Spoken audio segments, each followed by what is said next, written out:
On his way home from work, Allah stops the ambulance. Two cats call to him from the branches of an ancient olive tree. Three more peek from a Syrian juniper tree. Allah's big heart swells with love for them. Bombs may still fall, and his loved ones may never come back to Aleppo. But there is something he can do. He can look after the cats. Please press the red subscribe button and join Mrs. Read for Fun's community.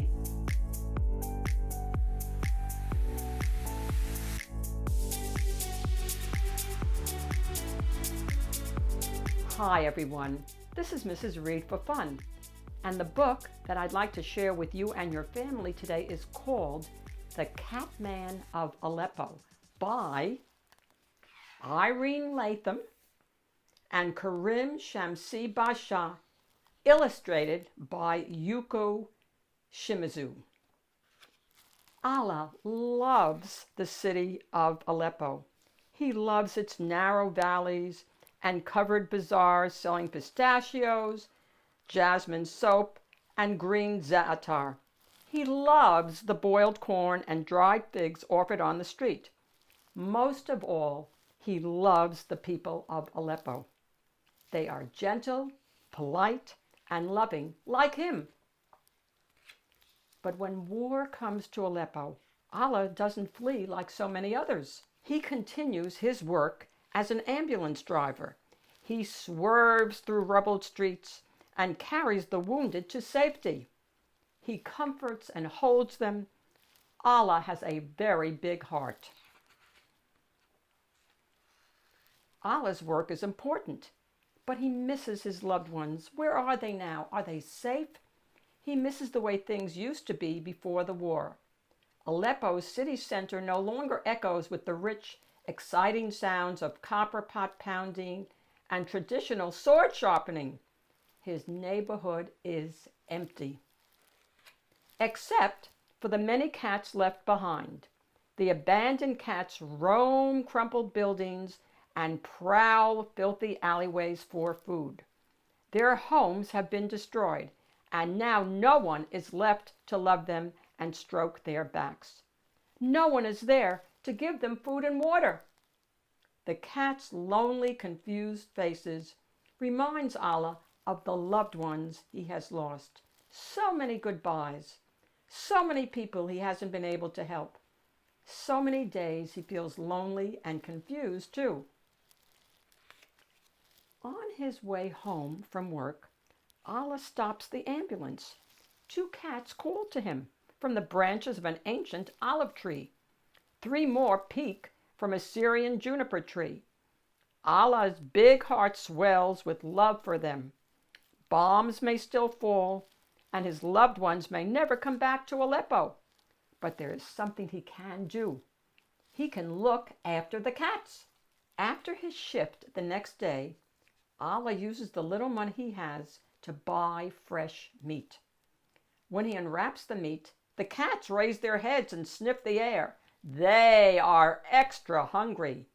Ta'iyata ata, Allah calls. Here, kitty kitty. A dozen cats rush towards him, their tails high. He gives them bits of meat and talks softly to them. The cats chew and purr, purr and chew. Soon their bellies are full, and so is Allah's heart. He smiles and pets the cats, and they love him back. Allah brings meat and water for the cats every day. A dozen turns into 20, and 20 turns into 50. He can no longer care for the cats alone. I need a place to keep them safe, Allah tells his remaining neighbors. Together we can save them all. Word spreads, and volunteers arrive. Donations pour in from many different countries. Everyone wants to help the cats of Aleppo. Allah collects enough money to buy a building with a shaded courtyard. He names the sanctuary the House of Cats Ernesto, in memory of a friend's beloved cat. Soon cats are everywhere. Orange cats, striped cats, white cats, gray cats, and black cats. For every cat, there's a dish of food and a bowl of water. Now, when people must leave Aleppo, they bring their cats to Allah before they go. Hope and love fill people's hearts when they learn about the sanctuary's success, and they send more money. With so much support, Allah is able to rescue other animals too. He builds a playground for the children still living in Aleppo. He helps dig a well so everyone can have fresh water.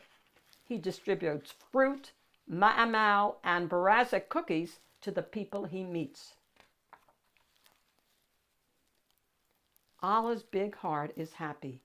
All he did was love the cats, and that love multiplied and multiplied again.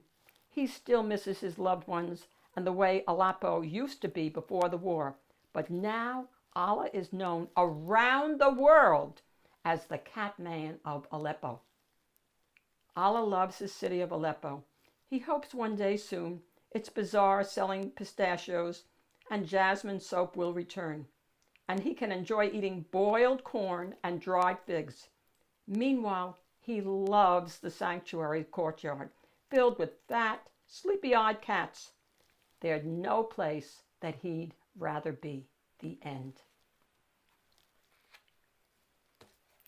Let me know in a comment if you have ever rescued an animal.